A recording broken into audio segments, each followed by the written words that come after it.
Echoes Beneath the Hill. Audiobook script. Genre: fantasy romance, supernatural drama, emotional slow burn. Prologue. Rain crashed against the forest as thunder echoed through the mountains. Three teenagers pushed their way through the muddy trail, their flashlights shaking with every step. Whose idea was this again? Lena muttered, brushing wet hair from her face. Rio laughed loudly ahead of her. Come on, Lena, you needed to get outside for once. Lena sighed quietly. She never liked things like this. Crowds, noise, being dragged places. But Rio had insisted. And somehow, she always had trouble saying no to him. Behind them, Daichi walked silently with his hood pulled over his head. Unlike Rio, he barely spoke. But every so often, Lena noticed him staring at her.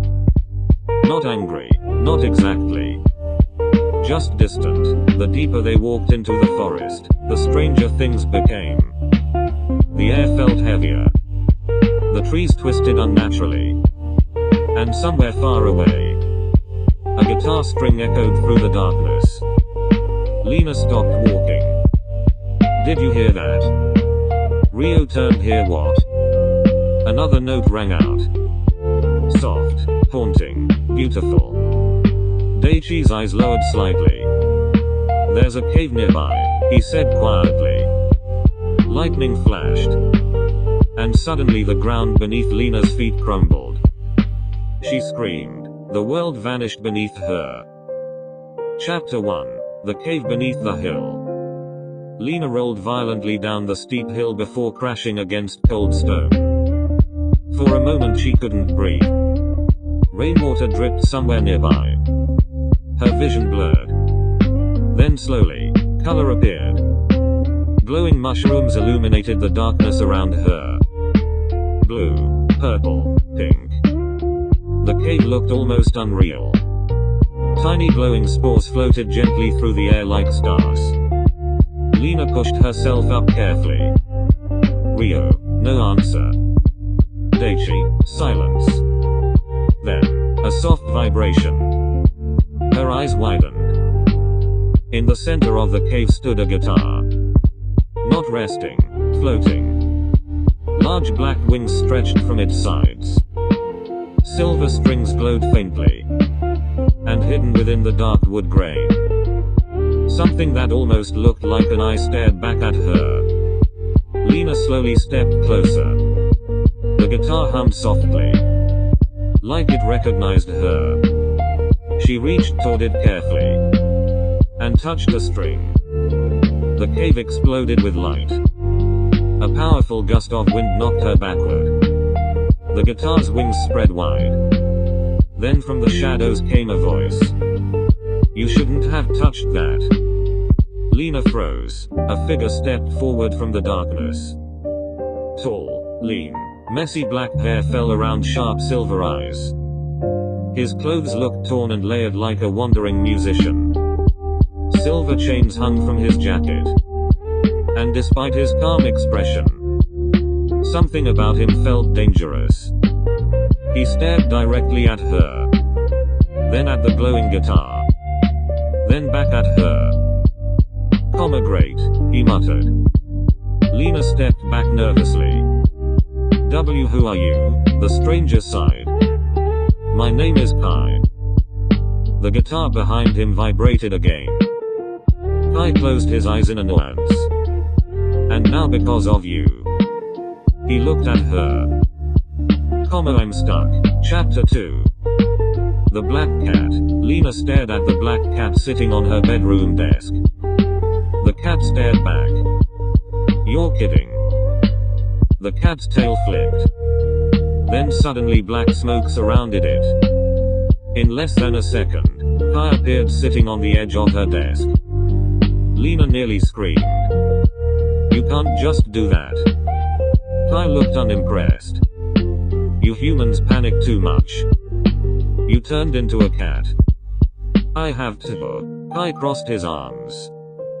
If humans see my real form, the bond between worlds becomes unstable. Lena blinked.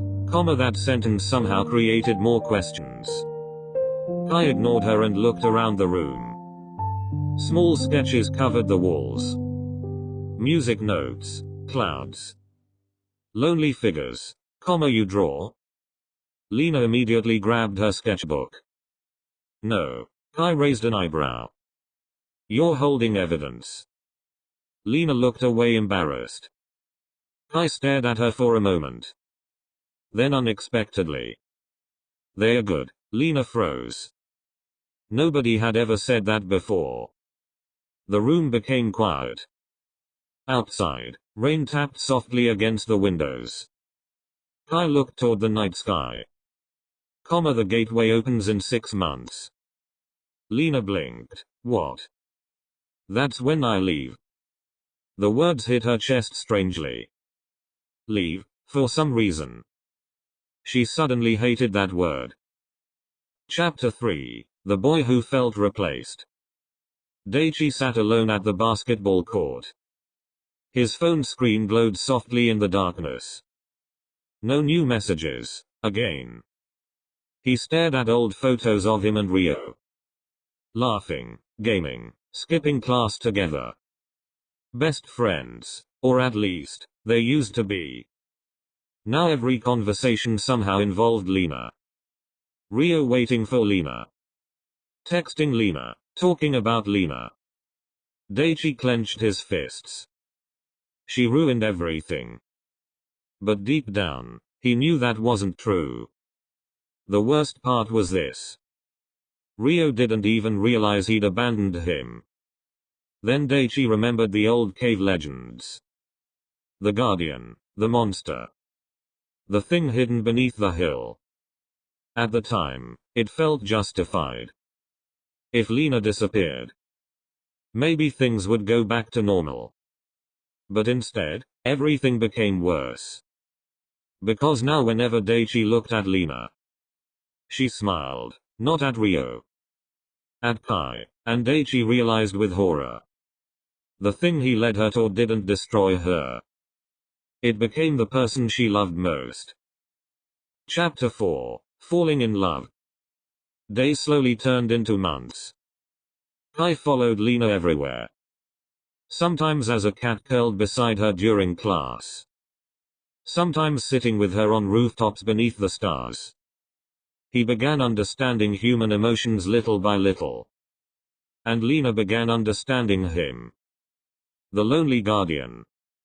The immortal boy who had spent centuries protecting a living instrument while never truly living himself.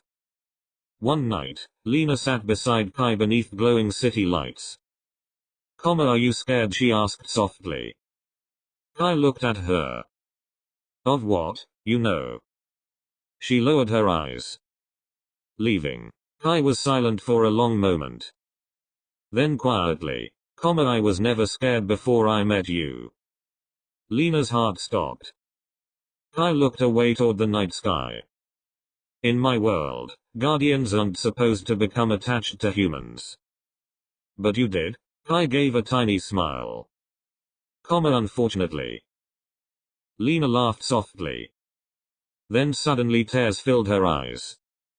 Because for the first time, she realized she was completely in love with him. And time was running out. Chapter 5. The Gateway. The sky cracked open with silver light. Wind roared across the hill above the cave. The gateway had opened. I stood silently near the glowing entrance. Behind him, Echo floated softly with glowing wings. Lena's hands trembled. So that's it, she whispered. I closed his eyes. If I stay, I lose everything connected to my world.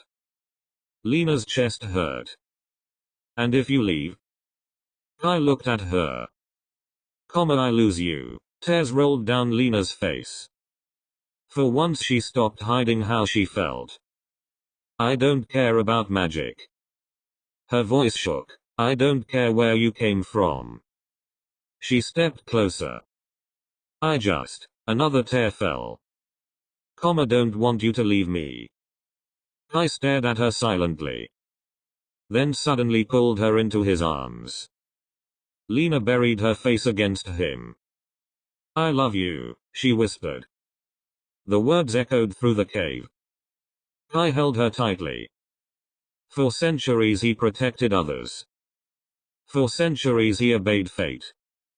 But now, for the first time in his existence, he wanted something for himself. He gently touched his forehead against hers. Then I'll stay.